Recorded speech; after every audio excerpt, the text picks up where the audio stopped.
Estás escuchando Chaigam Sports, el espacio deportivo de Chaigam Corp.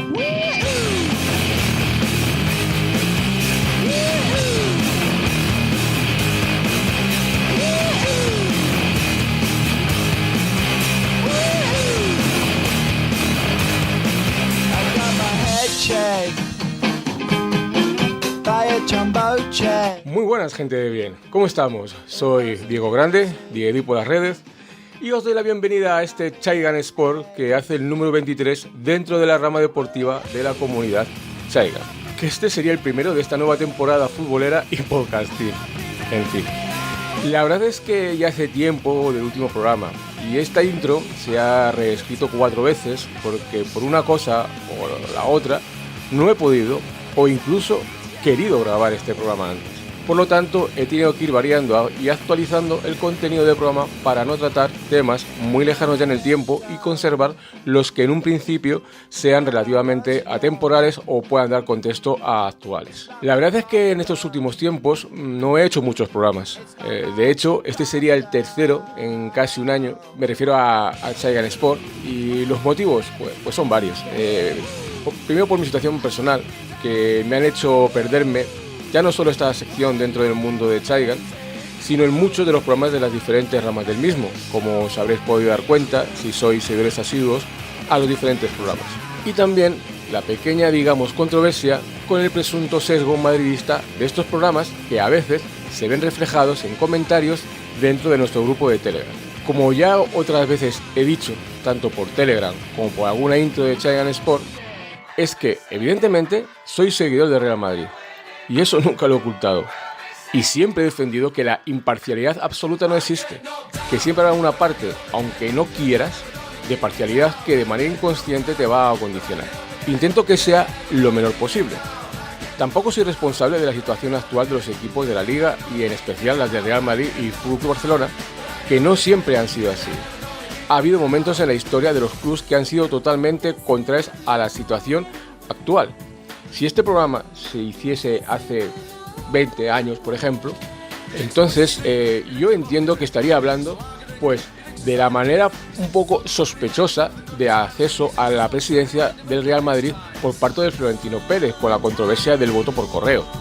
Estaría hablando de la penosa gestión de los mal llamados galácticos que acabó con la admisión de Florentino Pérez para que encima se quede un fenómeno llamado Boluda, que al parecer tiene una chorra muy grande y va a ir chorreando por ahí a Liverpool y demás, y luego fue el Liverpool los que le chorreó a él. Estaríamos hablando de que el siguiente presidente del Real Madrid, que por cierto comparte apellido conmigo, el señor Calderón, cómo se tuvo que ir corriendo, aparte de hacer una gestión bastante complicada y bastante penosa del Madrid, tanto económicamente como deportivamente, cómo se tuvo que ir corriendo porque había introducido a miembros del Frente Atlético, de la gentuza esta, en una asamblea general para sacarla adelante. Pero en los últimos tiempos, prácticamente todas las noticias a nivel económico y deportivo son muy favorables al Real Madrid y muy negativas al FC Barcelona. Y obviamente, si repasamos temas económicos o judiciales, parece que es que yo hablo mal del FC Barcelona y bien del Real Madrid debido a mi simpatía por el club blanco.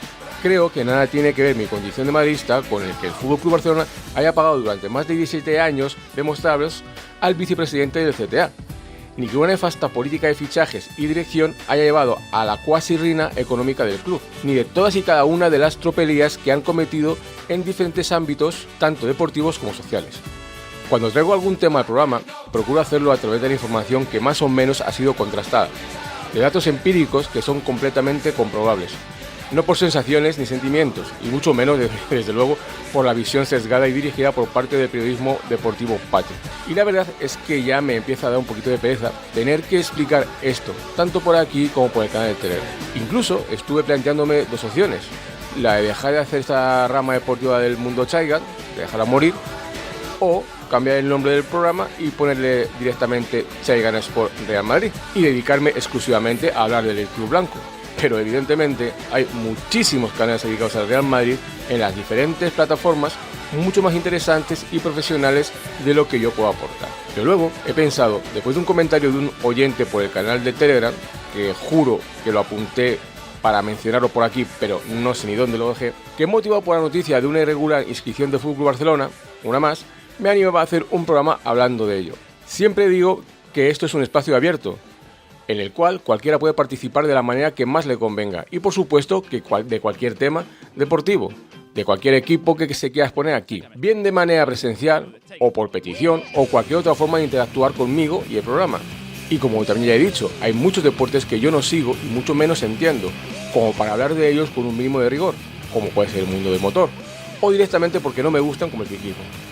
Cualquiera de los miembros de nuestra comunidad tiene la posibilidad de participar y mejorar este programa de la rama deportiva del mundo Chaigan, como cuando tengo charlas con Miguel y que podría tener con cualquier otro miembro de nuestra comunidad, hablando de cualquier tema, evidentemente. Bueno, no quiero extenderme más en este previo, que ya se está haciendo más largo que una meada cuesta abajo, así que sin más, vamos con ello, gente.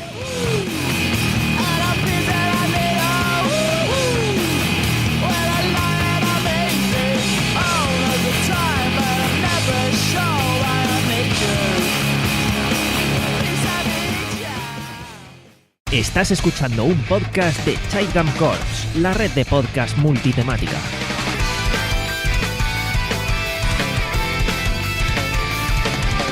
Puedes escucharnos en prácticamente todas las plataformas de podcasting habidas y por haber, como iVoox, Apple Podcasts, Spotify, Amazon Music, Spreaker y un largo etcétera. Pero si quieres convertirte en oyente premium y evitar la publicidad, te recomendamos utilizar un podcatcher como Pocket Cast o Podcast and Radio Addict. Y además es gratis. ¿Qué cojones? Eso es bueno.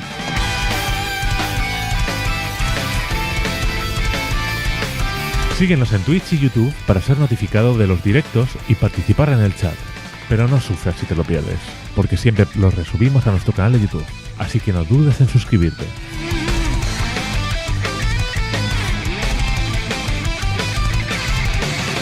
Pero la corporación no solo son podcasts, porque en nuestro grupo de Telegram puedes estar 24/7 en contacto con la abundante y activa comunidad de Chaigan Corps.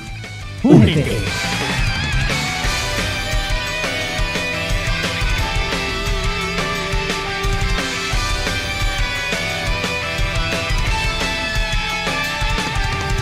Si quieres contactar de forma privada con el equipo, puedes enviar un mail a oyenteschaigan@gmail.com.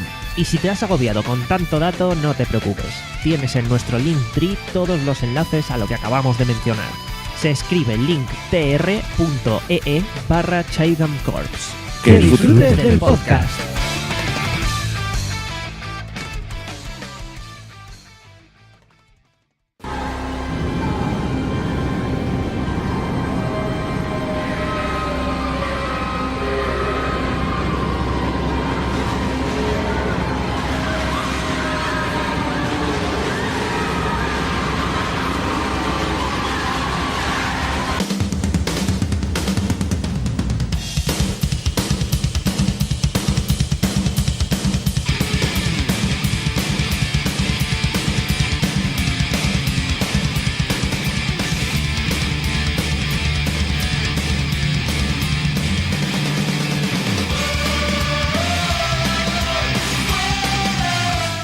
Bueno, pues aquí estamos, a las puertas de una nueva temporada.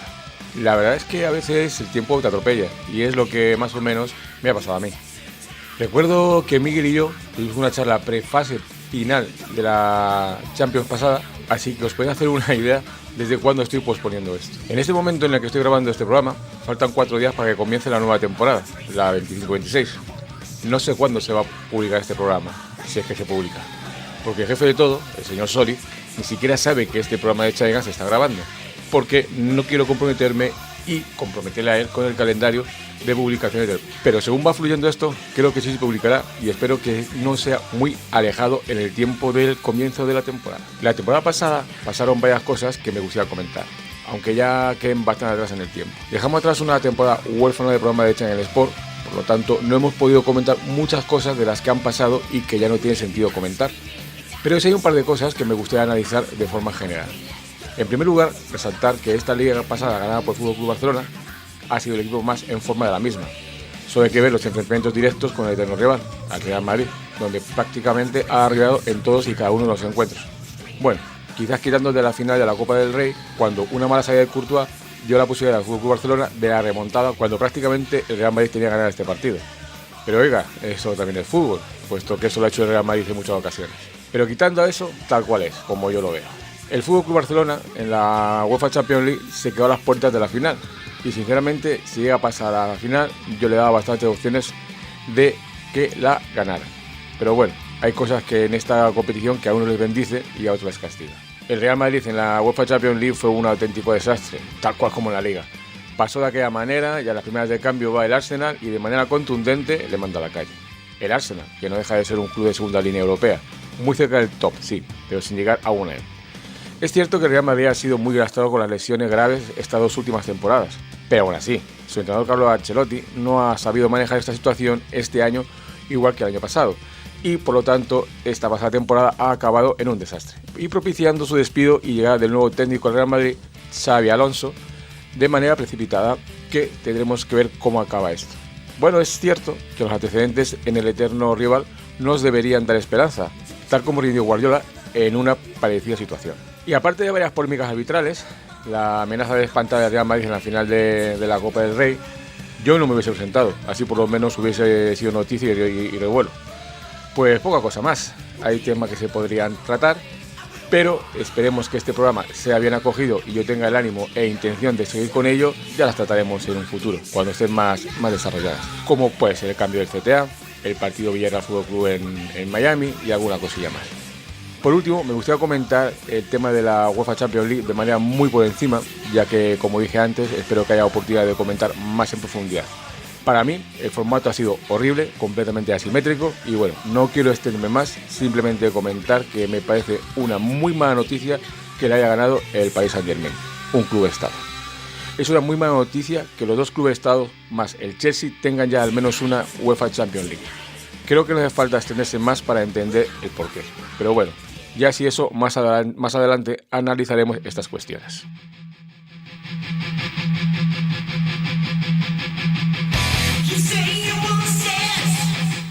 Y otra temporada más llega la hora de la ventana de mercado de verano. Y aparte de que ya se está convirtiendo en tradición, el que una vez más el FC Barcelona va a tener que acudir a triquiñuelas, subterfugios y trampas consentidas por el muy madridista Orondo Tebas para inscribir a sus fichajes. Y ojo, que no estamos hablando de inversiones millonarias, sino de un fichaje de 25 millones. Y 25 gracias a que la Real Federación Barcelonista de Fútbol les ahorró 5 millones al no convocarlo en la anterior ventana de selecciones. Otra cacicada más y van... En fin, como decíamos, un jugador de 25 millones y otro cedido que ni siquiera se hacen cargo de todo su salario. Más adelante espero entrar con más profundidad en el tema de inscripciones y cómo se han ido cambiando y aligerando, claro, en por la ayuda a todos los equipos que tienen problemas para inscribir, pero todas, casualmente, al que más favorecen, por lo que sea, por lo que sea, es al FC Barcelona. Pero claro, como esto es Chaigan Real Madrid, pues... En fin. Pues que íbamos diciendo, a 4 días de que comience la liga, solo hay 2 equipos que tienen inscritos sus fichajes. ¿Adivináis cuáles son? Pues sí, Real Madrid y Athletic de Bilbao. A 4 días de que comience la temporada hay como 160 jugadores sin inscribir. Hay clubes como el Levante que solo tiene inscritos 6 jugadores de la primera plantilla. Otros como el Sevilla no podrían rellenar ni un 11 titular. Y así con infinidad de equipos. ¿Veis una analogía de esta situación con otra? Pues sí, ya está muy clara. Los 2 únicos equipos que no tienen problemas con la inscripción son 2 de los que no tragaron con la ruina del fondo buitre CVC. Dimitrov Spoiagovas, como el presidente del Getafe, quejándose de los problemas de inscripción para su equipo, que junto a los antes mencionados son los que más problemas tienen en este aspecto, ya que solo tiene 12 fichas inscritas. Este iluminado fue el que dijo que había que haber puesto dinero todos los equipos de la liga para que el FC Barcelona inscribiera a Messi. Y ahora se queja amargamente de que tiene que vender a uno de los mejores defensas de la liga por 3 perras para poder inscribir y que no le dejan avalar más. Bien, primero, jódete por votar a sí a CVC. Eso lo primero. Lo segundo, en vez de ir haciendo recolectas para el FC Barcelona para que se quedase Messi, lo que deberías haber hecho tú y todos los demás clubes era poner el puto grito en el cielo cuando se permitieron inscripciones fraudulentas hace años al FC Barcelona. Ahora, ajo y agua. También se me ocurre que pregunte a Laporta cómo hay que hacer para que te acepten avalar para poder escribir. que esa es la fórmula que va a utilizar el FC Barcelona para poder inscribir al cedido Rashford. O también se me ocurre que venda Getafe Studios este año, que el año que viene lo vuelva a vender cambiando el nombre a Getafe Visión, y entre medias, si eso, le pongo una funda de felpa a unos cuantos asientos del estadio y los venda como Paco Cosby. Y así, de aquí a un par de años, Haaland será delantero suplente del Getafe. Pero iros a tomar por donde amargan los pepinos, por favor. En fin, en esto ha quedado la mugrienta Liga Negreira. Sí, algunos diréis, ya cantaron Negreira, tardando estaba. Pues sí, y lo siento. Esta liga seguirá siendo la mugrienta Liga Negreira hasta que de una vez por todas se haga justicia y haya consecuencias deportivas y legales por haber estado pagando, al menos que se sepa, durante 17 años al vicepresidente del CTA hasta que dejó de serlo. Entonces sí, deja de ser la mugrienta Liga Negreira y el FC Barcelona podrá jugar sin ningún tipo de lacra. Por cierto, he visto por ahí, no sé dónde, imagino que en algún tuit, un artículo de no sé qué periódico que don Jesús Gil, mitiquísimo presidente de Atlético de Madrid, por si alguien no lo conocía, pues eso, que don Jesús Gil, allá por 1993, sí, había escuchado bien, 1993, dijo esta frase magistral: Negreira es el que hace ganar las ligas al Barça. En 1993, repito. Y vamos, creo que este hombre es para nada sospechoso de madridista, pero sí de atlético, porque él defendía lo que yo siempre digo.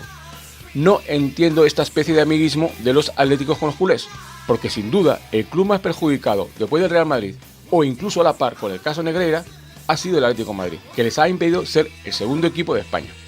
En fin, vamos a dejar el caso porque nos hemos desviado del tema de inscripciones y ya en futuro, si sigue el podcast, trataremos y actualizaremos el caso Negreira. Bueno, pues en el fondo no hay mucho más que contar de inscripciones, ya que hasta el 31 de agosto hay margen. Imagino que si hay alguna cosa fuera de lo común, pues ya lo trataremos en el siguiente.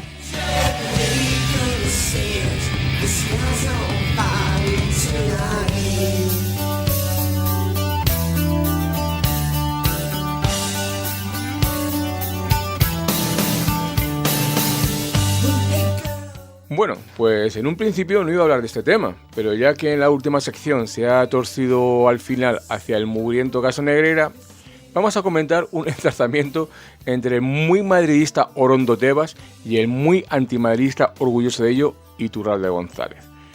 Vamos a poner en situación esta historia. La Real Federación de Fútbol Española, o si quiere llamar la Real Federación Barcelonista de Fútbol, y la Liga anunciaron la composición del nuevo comité arbitral de la competición profesional.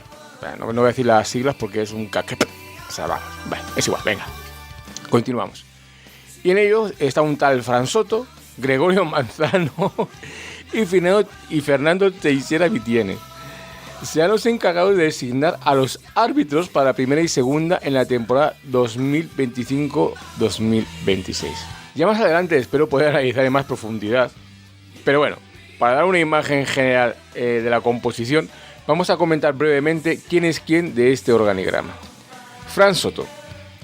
Fran Soto es un árbitro que no pasó en su carrera deportiva de ser asistente en segunda B.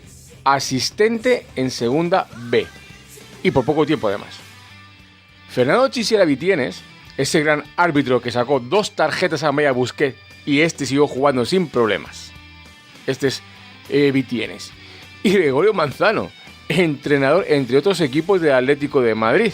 Y que, por cierto, no hace mucho en una entrevista comentó que en un partido Mallorca-Real Madrid, que el Mallorca iba ganando y que se jugaba el título del Real Madrid, cierto jugador del Barcelona llamó a cierto jugador del Mallorca para vete tú a saber qué. Y estuvo a 2 minutos del señor, a 2 minutos de contar algo, que se cayó. Y de repente, pluf, pluf, pluf, pluf. Sueldo en la Real Federación Barcelonista de Fútbol. Y me imagino que no serán 1.000 euros. Pero bueno, en fin, ¿qué va a hacer? Como dicen, seguimos para bingo. Pero espera, que es que el nuevo presidente del CTA es Fernández Borbolán. Este que iba a renovar y limpiar el CTA de la influencia de Negreira, resulta que es el árbitro que la propia prensa afín al FC Barcelona nombra como árbitro talismán del club, con un porcentaje de 81,20% de victorias del FC Barcelona y del 52,16% de victorias del Real Madrid. Repito, con un porcentaje de 81,20% de victorias del FC Barcelona y un 52,16% de victorias del Real Madrid. y que además este sujeto es uno de los más claros ejemplos de la era negreira. Bueno, vamos a la polémica de la que estamos hablando. Javier Tebas sorprendió al colocar por primera vez a un entrenador en la comisión que decidirá qué jueces arbitran cada encuentro. Recuerda lo que he comentado antes, ¿no? Esa famosa entrevista que justo antes de toda esta historia pasó. Este movimiento, enmarcado dentro de la supuesta reestructuración iniciada desde la llegada de Rafael Ouzán, que es un macario de la voz del señor Tebas, a la presidencia de la Real Federación Española de Fútbol, ha generado polémica, la que ha provocado la crítica del exárbitro Iturralde González, otro que también va bien. Bueno, Iturralde González acusó a Tebas de imponer intrusos puestos por la Liga y cuestionó el interés por la independencia arbitral en declaraciones a la cadena SER. Dijo este Mastuerzo: no salimos de una y entramos en otra. El sueño húmedo de Tebas siempre ha sido controlar el arbitraje. El mismo Tebas que decía que los árbitros tenían que ser independientes, mentira. Los que quieren independencia arbitral, mentira. Lo que quiere es controlarlo. Ser árbitro es una profesión con menos credibilidad por parte de nadie. Por eso lo que quiere hacer es controlarlo. La Liga paga un dinero por unos servicios a la Federación por el arbitraje, y como pagan, se creen con el derecho a controlarlo. Si pudiese, Tebas pondría mañana una máquina a arbitrar. Nunca ha querido la independencia arbitral. Es más, si por él fuese, no cobrarían lo que están cobrando. A eso se ha llegado por la lucha de los propios colegiados. Odian el arbitraje y lo único que quiere es controlarlo. Vamos, de mal en peor.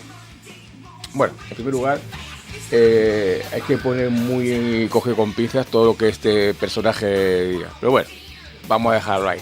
Iturralde también criticó la designación de Manzano. No, estamos hablando del entrenador de fútbol, que a ver qué coño pinta un entrenador de fútbol, a no ser que le estés pagando un sueldo bastante grande de la ciudad española para que, bueno, pues para que no vas a hacer entrevistas raras. Bueno, él decía sobre la designación de Manzano. No se trata de nombres. Goyo Manzano ha sido un gran entrenador. Voy contra el hecho de que se designe a un entrenador para el comité de designación de los árbitros. ¿Qué sabe de arbitraje? Nada. Ni las 17 reglas.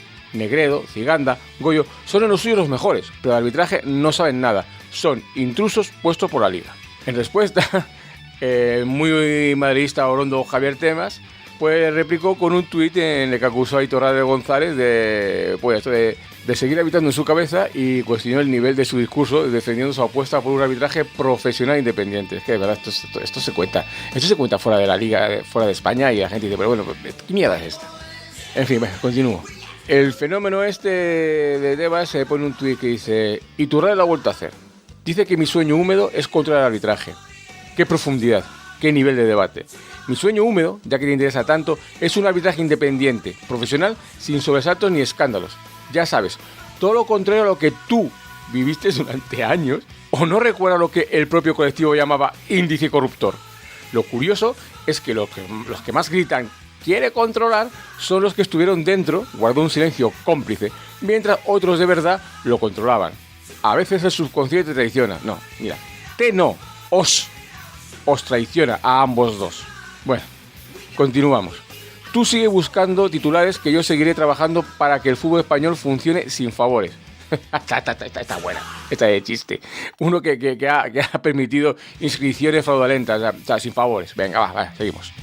Sin índices corruptores y sin nostalgias de un pasado que algunos todavía idealizáis.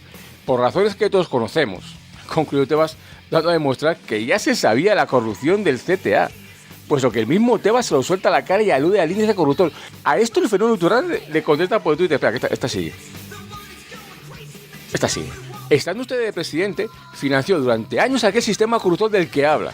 Fueron muchos millones controlados por usted que gestionó hacia la Liga de aquel presupuesto. Teniendo la Liga un delegado arbitral dentro del CTA. Yo, como árbitro, no podía controlar los índices, pero usted, como parte activa y financiando, sí tenía el derecho de saber y evitar. No lo ha hecho. Luego, entonces, el cómplice del sistema es usted. O sea, ya que lo sabe. O sea, están admitiendo que era un sistema corrompido y que encima este señor lo sabía. Y es que de verdad, es que a veces no sé por qué sigo viendo fútbol y haciendo estas historias, de verdad, en serio. En fin, como decía, luego, entonces, el cómplice de este sistema es usted. Yo, ni ningún árbitro participó de la organización. Usted sí. Podemos seguir con debates más profundos. Usted, como presidente de la Liga Profesional de Fútbol, tiene y tenía la obligación de saber qué clubes están fuera de las reglas del fair play financiero. Bueno, blanco y en botella, desde luego no es Coca-Cola. blanco y en botella, desde luego no es Coca-Cola. Pudiera ser leche u horchata, pero Coca-Cola no. Aquí se puede ver las acusaciones veladas de los que al menos yo y muchos madridistas tenemos claro. Recordad que estamos en Chaigan Real Madrid, por supuesto. En primer lugar, el tolete de Iturralde acusa a Tebas de que con su nuevo puesto de vicepresidente de la Real Federación del Barcelona de Fútbol quiso controlar de alguna manera el estamento arbitral.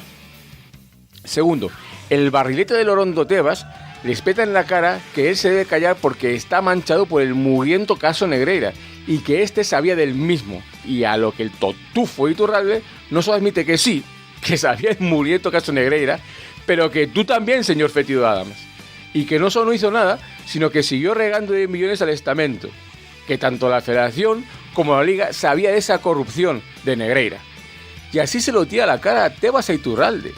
Y este fenómeno de Iturralde se defiende diciendo, sí, ya, pero tú sabías de las tropelías económicas para con las inscripciones de Fútbol Club Barcelona y mirabas cómo las vacas miran pasar al tren. ¿De verdad que seguimos pensando que esto no es la mugrienta Liga Negreira?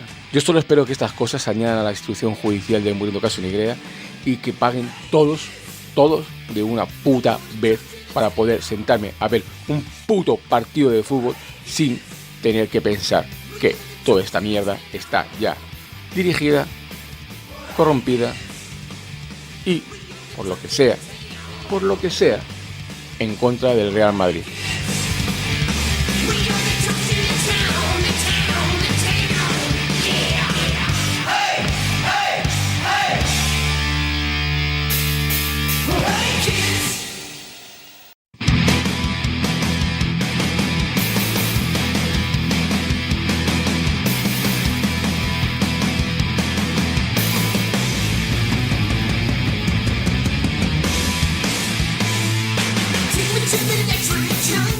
Hay un dicho en mi tierra que dice así: ten cuidado con lo que deseas, pues puede que te sea concedido. Y la verdad es que este dicho no puede venir más a cuento con lo que voy a tratar ahora. Hace tiempo, mi añorado compañero Aymar, el chaveto de Chaigan, en una conversación por el grupo Sports de Telegram, él me pedía que a ver si hacía un día un Chaigan Real Madrid explicando la recalificación de la ciudad deportiva del Real Madrid, dando a entender que fue un pelotazo de flopper gracias al PP, que es el relato que circula por los ambientes antimadridistas. Y yo me dije, ¿cómo? Sujetadme el cubata. Y dicho y hecho, aquí voy a explicar la verdadera historia de esa recalificación con datos empíricos completamente comprobables. Pero que sepáis que solo voy a comentar la recalificación al Real Madrid y no las recalificaciones, sí con SS, y cesiones de terrenos públicos de otros clubes como pudiera ser el FC Barcelona o Atlético de Madrid, por citar alguno. En primer lugar, vamos a ver qué es una recalificación de terrenos, por si alguien anda despistado. Recalificar significa cambiar la calificación urbanística de un terreno y, por lo tanto, recalificar un terreno es convertirlo en legalmente válido para edificar y darle otro valor o uso. En el mundo del fútbol, una recalificación casi siempre consiste en convertir terrenos de uso exclusivo para la práctica del deporte en terrenos edificables y de esta manera poder venderlos a precios muy superiores a lo que costaron. Es una operación compleja en la que se necesita toda una serie de permisos urbanísticos, además del acuerdo del ayuntamiento, vecinos, etc. Entonces, una recalificación es una figura jurídica completamente legal. Entonces, ¿por qué casi siempre que sale la palabra recalificación va unida a pelotazo? Porque es una manera muy fácil de corrupción política, sobre todo cuando entra dinero de las administraciones. Vamos a ver a continuación cómo fue la recalificación de la ciudad deportiva del Real Madrid y si intervino dinero público en ella. Para entender la recalificación de los terrenos de entrenamiento del Real Madrid en 2001, hay que regresar a 1957, cuando Santiago Bernabéu compró esos terrenos situados entonces a las afueras de la ciudad. Podéis buscar en Google cómo están los terrenos comprados por Santiago Bernabéu. Era un erial completo. Y por lo tanto es fácil de entender que los terrenos adquiridos por el club tenían entonces muy poco valor, al estar alejados del centro de la ciudad de Madrid. Para comprarlos, Bernabéu usó el mismo método que para pagar el nuevo Chamartín, actual Santiago Bernabéu, emisión de bonos. Hay muchas informaciones en la prensa de la época, fácilmente comprobables, que la venta de bonos entre los aficionados fue un éxito total. En menos de 4 horas se agotaron. En ABC de la época, en su apartado de deportes, se podía leer esto. El abrupto descampado ha sido convertido en una ordenada superficie en la que ya están terminadas 6 pistas de tenis. Hay que quedarse con el adjetivo, ¿no? Abrupto descampado. En fin. La antigua ciudad deportiva se inauguró oficialmente el 18 de mayo de 1963. Desde 1960 estaba en funcionamiento, aunque solo se dedicaba al tenis. Hay que recordar que hace tiempo el Real Madrid tenía otras secciones de clubes. No tantas como Barcelona, pero sí tenía más. Grima, tenis, alguna más por ahí seguramente. Natación también, creo. Pero bueno, 3 años después ya tenía varios campos de fútbol y una pista de atletismo. En 1966 se inauguraron las piscinas, la pista de hielo y el pabellón de baloncesto. Bueno, pues en paralelo la ciudad de Madrid se desarrollaba de forma importante hacia esa zona. No hay que ser un ingeniero de caminos para saber que el valor que había ganado los terrenos de la ciudad deportiva con el paso de los años, desde 1957 cuando Santiago Bernabéu decidió comprar los terrenos, hasta 2001 cuando Florentino Pérez los vendió. Vuelvo a repetir, solo hace falta buscar en Google fotos de la ciudad deportiva y alrededores en 1957 y fotos en 2001. En 1962, debido al crecimiento urbano, ya el valor de la zona se había multiplicado, siguiendo la vertiginosa subida del precio del metro cuadrado en el Paseo de la Castellana. Un grupo inversor ofreció al Real Madrid 4.000 millones de pesetas por los terrenos del viejo estadio, de estos tamaños del Bernabéu, para construir rascacielos de 70 pisos. Desde el primer momento, el muy franquista alcalde de Madrid, Carlos Arias Navarro, fue contrario a la operación. Pese a la negativa, Bernabéu presentó su proyecto en la Junta de Socios de septiembre de 1973. Como los permisos no salían, se tomó una medida desesperada y, según relatos Aporta, se fueron al Pardo. Por si alguien no lo sabe, el Pardo era la residencia del dictador, para mostrar el proyecto al mismísimo Franco. El caudillo no ayudó ni se implicó en el proyecto y la recalificación nunca llegó. El Madrid se quedó sin lo que sí habían obtenido el Barça y el Atlético Madrid durante la dictadura. Menos mal que Franco era madridista y ayudaba al Real Madrid a ganar las Copas de Europa y demás trofeos. En fin. Primero, para modernizar el club y luego pasaba la deuda del club, distintas juntas directivas intentaron entre los años 1970 y 2000 la recalificación sin éxito. Ese era el gran poder que tenía y tiene o tuvo y tendrá el Real Madrid. En fin. Franco se rechazó a Bernabéu en el 73, Juan Barranco a Ramón Mendoza 14 años después y Álvarez del Manzano se lo negó a Lorenzo Sanz a finales de los años 90. Pero Florentino Pérez iba a lograr lo que no había conseguido los demás. El actual presidente reactivó la recalificación nada más llegar a la presidencia del club. La ciudad deportiva era uno de los patrimonios más importantes del Real Madrid, un recinto de 148.700 metros cuadrados situado a unos pocos kilómetros del estadio Santiago Bernabéu y en una zona de las más caras y solicitadas de la capital. Aquí ahora voy a meterme en unos cuantos datos que espero no resulten un poco tediosos, pero son datos totalmente empíricos y comprobables, y que demuestran que el relato del pelotazo de Flopper con la recalificación es tan falso como el relato del Franco madridista, como también aquí hemos podido ver. La consultora inmobiliaria internacional CB Richard Ellis fue la elegida para comercializar la edificabilidad de las oficinas que se construyeron en los terrenos de la antigua ciudad deportiva, en el Paseo de la Castellana. La comercialización se instrumentó a través de un concurso internacional. CB Richard Ellis estimó los terrenos de la ciudad deportiva por unos 600 millones de euros. 6 empresas optaron al concurso para la venta de los edificios pertenecientes al club, que conforma el denominado Parque de Negocios Madrid Arena. El proyecto tuvo apoyo casi unánime: ayuntamiento, comunidad, fuerzas políticas, vecinos, sindicatos y socios votaron a favor de la recalificación de los terrenos. Es importante comentar que no solo el Partido Popular, con lo que los medios de comunicación relacionan frecuentemente con Florentino Pérez, sino que el proyecto contó con el consenso prácticamente de todas las fuerzas políticas y sociales: Izquierda Unida, el Partido Comunista, Comisiones Obreras, UGT o la Federación de Vecinos, que se mostraron favorables al proyecto. Cualquier recalificación que fuera, la del Barça, Atlético de Madrid o la de otros clubes, también necesitaron el apoyo de los ayuntamientos respectivos. La del Real Madrid ha sido sin duda una de las recalificaciones del fútbol español que más ha beneficiado el desarrollo de su ciudad. La Comunidad de Madrid y su ayuntamiento firmaron un convenio con el Real Madrid beneficioso para la ciudad de Madrid porque, entre otras cosas, se liberaron 12 hectáreas de zona verde para la ciudad. Como consecuencia de ese convenio, el Real Madrid obtuvo de su parcela en la Castellana menos edificabilidad de la que le correspondía por la zona, y obtuvo menos que todos los propietarios de la zona, aun siendo el primero en ocupar hace 50 años. El convenio fue aprobado prácticamente por todas las fuerzas políticas y sociales. Jamás una operación de este tipo se realizó con tanta transparencia y apoyo político y social. Y además, el Real Madrid no fue el único en beneficiarse de la subasta de las torres. El ayuntamiento madrileño le correspondió uno de los rascacielos en propiedad, y a la Comunidad de Madrid cuenta con un 37% del otro de los edificios. La operación provocó críticas de cierto sector de la prensa y sigue causando polémica hoy en día, como vemos con nuestro compi Aimar. La Comisión Europea confirmó en 2004 que la venta de la antigua ciudad deportiva del Real Madrid fue totalmente legal. Otro dato totalmente comprobable, ya que es una resolución jurídica desde Bruselas. La Comisión Europea abrió la investigación en enero de 2004 por varias denuncias recibidas. La Comunidad Europea tuvo que comprobar si entidades públicas habían abonado al club un precio artificialmente elevado por la recalificación. Esto sí que es un pelotazo, cuando el dinero público te paga de más una recalificación. Bueno, continuamos. La Unión Europea llegó a la conclusión de que los grupos implicados en la transacción, Repsol YPF, la Mutua Automovilística de Madrid, SACIR, Vallehermoso y OHL, eran entidades privadas y por tanto no podían existir ayudas del Estado. La decisión de archivar el caso la tomó personalmente el comisario europeo de la competencia, Mario Monti. ¿Esto qué quiere decir? Que en esta operación no hubo un solo euro de dinero público, solo privado.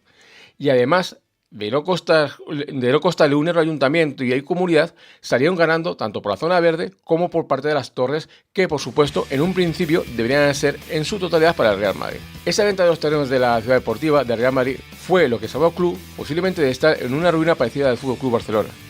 Porque, al contrario que ha hecho el FC Barcelona, ese dinero ganado con la plusvalía fue usado para salvar económicamente al club y darle solvencia, porque mucho se hablaba en la época por parte de la prensa y rato culé que esas torres eran de los galácticos. Incluso cada una tiene un nombre asociado puesto por la prensa: la Torre Figo, la Torre Beckham, la Torre Ronaldo y la Torre Zidane. Y otra vez, si uno quiere y se documenta un poco, se da cuenta de que dato mata relato. Desde la llegada de Figo temporada 2000-2001 hasta la temporada 2004-2005, que fue el año que llegó Owen, y el final de la época de los galácticos en el Real Madrid.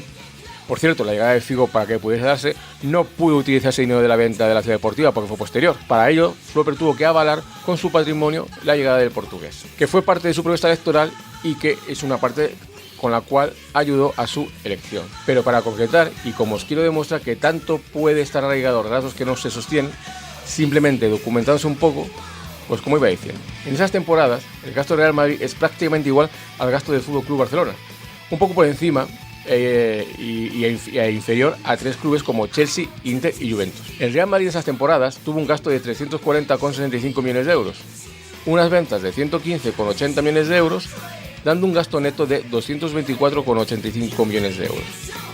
Por el contrario, los datos del FC Barcelona son un poco inferiores, pero en la línea del gasto de ambos: 318,75 millones de gasto, 141 millones de ventas, dando resultado de 137,44 millones, por lo que también queda desmontada la teoría de que el dinero de la ciudad deportiva fue para fichar a los galácticos y esto se cae por su propio peso. Bueno, espero que todo este rollo que me he largado aquí haya sido suficiente para satisfacer la curiosidad de mi añorado compi Aimar. No creo que me vaya a meter en el berenjenal de investigar las recalificaciones de los otros dos grandes clubes de España y ponerme a compararlas, pero oiga, quién sabe, si alguien tiene igual interés que Aimar, solo ha de decírmelo y me meto a ello. Lo que sí tengo claro es que en los próximos programas, si los hay, me meteré a desmontar dos relatos antimadridistas, de la misma manera que he hecho aquí, con este, con datos contrastados. Relatos antimadridistas como son los de Franco Madridista y que el Real Madrid robó a Di Stéfano al Fútbol Club Barcelona.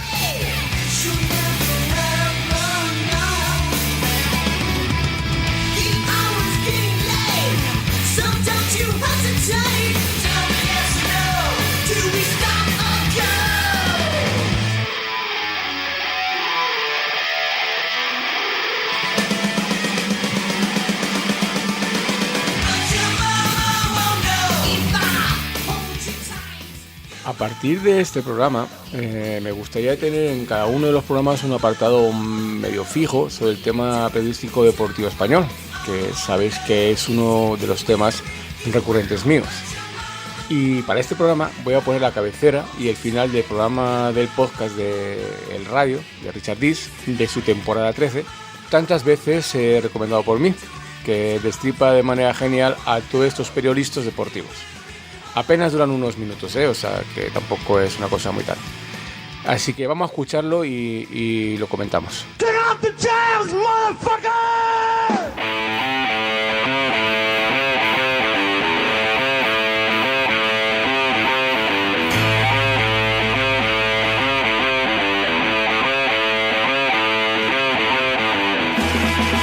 Radio, de Richard Beast.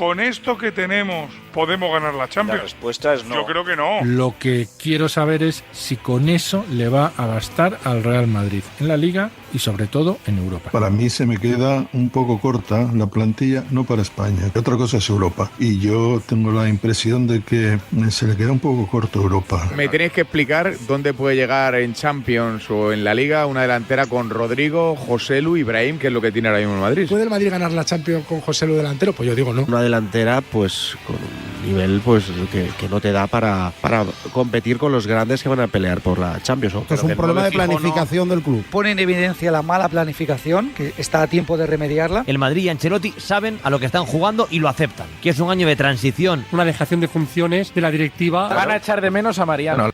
Aquí me parece que Richard Diz pasa facturitas a muchos de los periodistas deportivos, además que retratarlos. Estos son los pitonisos, los lumbreras adelantados con sus pronósticos para el Real Madrid de la temporada pasada. Aunque bueno, ya cuando escuches esto habrá empezado una nueva temporada. Así que tienes que tener en mente la temporada anterior, que fue cuando el Real Madrid ganó la Liga y la Champions y tanto se criticó el no fichaje de Harry Kane. Empieza este audio con Manolo Lama apropiándose del madridismo a decir con lo que tenemos. Toca tiros bemoles. Manolo Lama apropiándose del madridismo, de verdad. Un sinsentido. Le sigue Ciro López y Carlos Carpio. Luego el pope gurú del periodismo Santiago Segurola, con esa voz. Otro iluminado, como podemos ver. Miguel Serrano, también conocido como Fuego Amigo Serrano, o Látigo Serrano, o Fuego Amigo, yo qué sé, otro subnormal a las 3 y a las 25. Jorge Iliaño y Sergio Uzquiano, tan clarividentes como los demás. Miguel Ángel Toribio también. Y bueno, y cierra el carrusel de pitonisos Luis García con la gracieta de Mariano. Como no, siempre tiene que haber un chiste alrededor del Real Madrid. En fin, vamos a escuchar ahora el cierre del programa, que aquí sí retrata más a los periodistas. El fútbol español no está arruinado. El fútbol español tiene un autocontrol económico que no te dejan gastar. O sea, si mañana el Barça, si no hubiera control económico, podría fichar a Haaland. Fouto es uno de los 5 mejores periodistas que hay en este país. ¿Quién es para ti el mejor periodista deportivo de Manolo España? Lama. Lo que se emite por ahí es propaganda y la gente tiene que distinguirlo de la información, que somos quienes la damos los medios tradicionales y convencionales. Yo te digo que esa jugada no se puede anular, me da igual lo que diga el reglamento. Pues sí, me da igual que el código disciplinario diga lo que diga. La ley dice lo que dice. Sí, pero te guste, si no te gusta, pues la ley evidentemente no me es otro gusta problema. nada. Más allá de códigos disciplinarios, aplicar sentido común, chico. No, yo no digo que sea legal, digo que yo habría dado gol, que yo me habría saltado la norma. Porque es que el Fútbol Club Barcelona ya ha pagado al vicepresidente de los árbitros. Por unos informes que se han hecho, ya está. Yo soy absolutamente alerta en la materia, quiero decir que no soy jurista. La noticia que has contado esta tarde en la cadena SER, el Madrid descarta el fichaje de Mbappé. Pero el Madrid no va a entrar en la pelea porque hay un condicionante muy claro que es lo que supondría fichar a Mbappé en este vestuario del Real Madrid. ¿Es Mbappé el mejor jugador del mundo de fútbol? Yo qué sé. Para mí sí. Pues la gran noticia es que no irá al Real Madrid. El juego periodístico consiste en contar lo que se pueda contar y lo que puedas demostrar. Es una opinión basada en algo que me han dicho hoy, es una intuición basada en una conversación, no es una noticia. Nadie se inventa un periodista una noticia. Lo que sí es verdad es que hay rumores y tú escuchas, y ayer en la comida del maíz se escucha una cosa, se escucha otra, y a partir de ahí pues uno opina. Los medios sacamos cualquier gilipollez porque no tenemos mucho.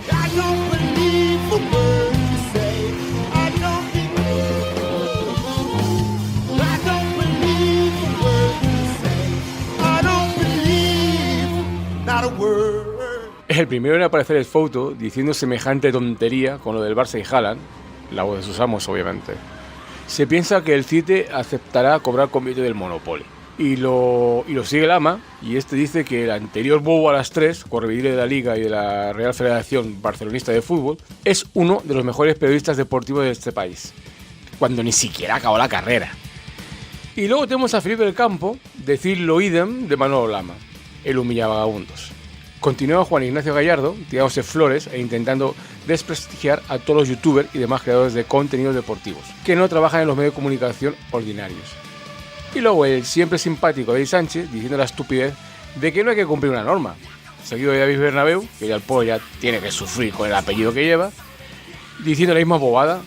Y luego a la rojiblanca Ostalrich y Fuego Serrano manteniendo la misma gilipollez que los dos anteriores. Jorge Calabres, al que responde de nuevo la atlética Ostalrich, que al menos al final reconoce y dice la verdad.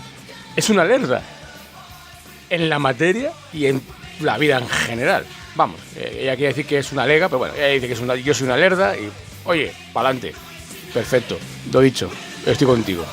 Y Manu Carreño, o Carroñas, como más os guste, y Jordi Martí, el de las excedencias del Real Madrid si ganaba 3 Champions seguidas, diciendo, y ojo, que esto es lo importante, diciendo este pasado verano nada más termina la liga, o sea, el verano, la liga que terminó antes de fichar a Mbappé.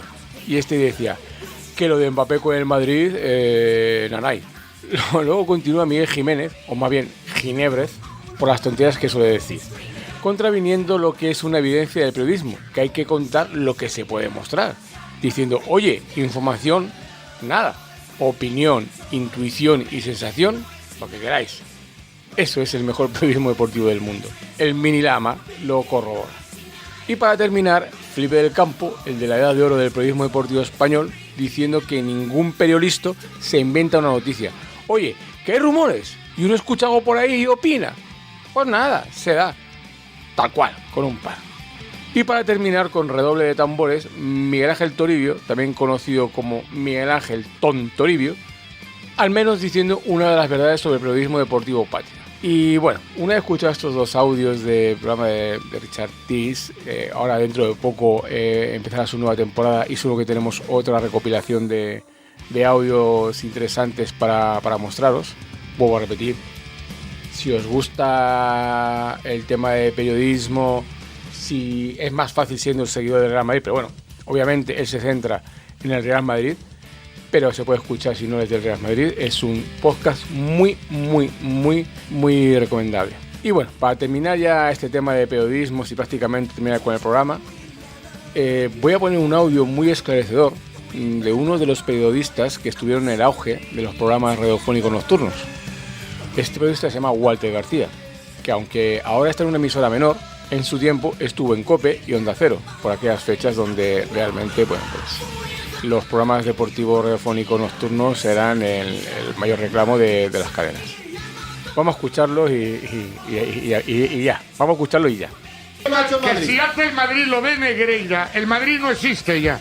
No existe ya. ¿Eso es otro debate? No, otro debate no es el mismo. Es lo que yo conocí los años que he estado metido en la prensa de Madrid. Es lo mismo. Yo estaba en un programa nacional. Y al Madrid, durante 10 años, creo que sé de lo que hablo. Y al Madrid se le podían dar todas las hostias del mundo. Todas.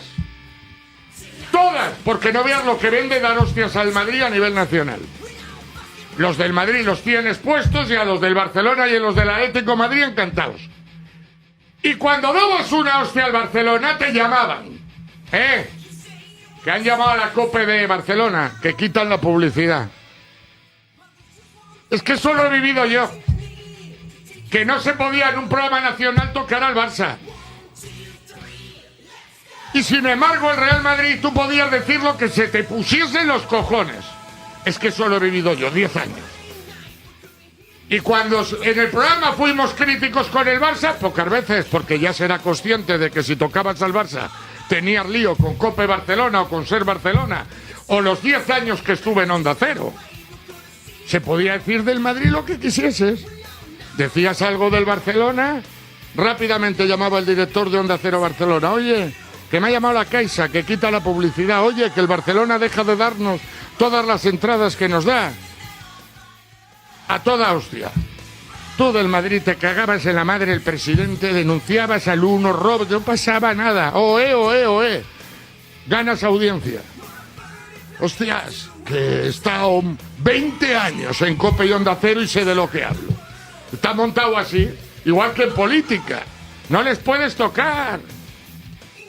No les puedes tocar, pero en medios de comunicación ni te cuento. Bueno, pues una vez escuchado esto, creo que no hay más que decir respecto al entramado periodístico deportivo patrio. Y ojo, no olvidéis, y esto no es la barra de un bar, que el FC Barcelona ya está judicialmente condenado por pagar de manera irregular y con facturas falsas a periodistas y medios de comunicación generales. Y así, señores, es como se arma el relato. En fin, vamos terminando ya.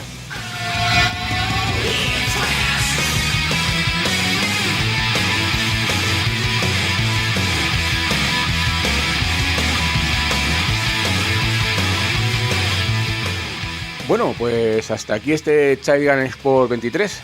Espero que os haya parecido cuanto menos interesante y no muy tendencioso blanco madridista. Se han quedado muchos temas en el tintero, pero tampoco quería hacerlo muy largo. Creo que apenas una hora más o menos ha quedado. Cortito y al pie, nunca mejor dicho. Pero para ser el primero, después de tantos meses, creo que está bien para así reengancharse. Pues como iba diciendo, se ha quedado fuera pues algún tema económico e histórico que espero poder hacerlo en siguientes programas venideros. Por supuesto, seguiremos, pese a que pueda pesar alguno, con el caso Negreira y las novedades que han ido apareciendo durante los últimos meses y las que vendrán. Creo, o me ha parecido a mí, que he sido un pelín pesado con el tema de si voy o no a seguir con el programa. Bueno, espero que no vaya a ser muy pesado con el temita. Así que sin más, paso a comentaros la música que ha amenizado este programa. Seguimos con el formato de poner álbums que yo tenía y escuchaba allá en la década de los 80. En esta ocasión hemos escuchado a los californianos Pretty Boy Floyd con su álbum debut Leather's Boys with Electric Toys. Sí, los he pronunciado tanto la palabra boy como toy con una Z al final porque así viene escrito en el álbum. Vaya usted a saber por qué, pero así viene escrito en el álbum. Bueno, álbum debut y de despedida, porque solo editarían este álbum con la formación original. Esta se separaría en 1994, pero un año más tarde fue refundada, pero evidentemente ya no era la misma banda. Esta banda nació pues, a la sombra de la explosión del glam metal al final de los 80, bajo una marcadísima influencia de mis queridos Motley Crue. Leather Boys with Electric Toys es un álbum pues, festivo, descarado y 100% glam metal ochentero. Guitarras explosivas y letras sobre chicas, fiestas, rebeldía. Representa la esencia y el exceso del glam en su máxima expresión. Y como novedad en el tema de la música, lo que a partir de este programa, si es que va a haber alguno más, no es coña. Yo creo que sí. Y como novedad en el tema de la música, después de esta despedida voy a dejar sonando el tema que para mí es el mejor del disco. Por si queréis oírlo y después conocer más a la banda o el disco en sí. Seguramente muchos de vosotros no conozcáis ni de coña estos discos ni grupos. Y bueno, me parece interesante daros a conocer y que vosotros podáis darles una oportunidad a lo que para mí fue una década de muy, muy, muy buena música. Si no os apetece escuchar tanto el tema como la sintonía de despedida del programa, prácticamente podéis dejar el podcast aquí. Bueno, en esta ocasión el tema elegido por mí es el corte número 9 del álbum, que se titula Your Mama Won't Know, canción que plasma totalmente la descripción del disco. Y sin más historia, como siempre decimos, esperamos vuestros comentarios, sugerencias y, por qué no, críticas que nos ayuden a mejorar en forma y contenido este programa Chaigan Sport. Y sin más me despido. Muchas gracias por estar ahí. Soy Diego Grande, Diego por las redes, y nos escuchamos en los próximos Chaigan Cosas. Un fuerte abrazo, gente.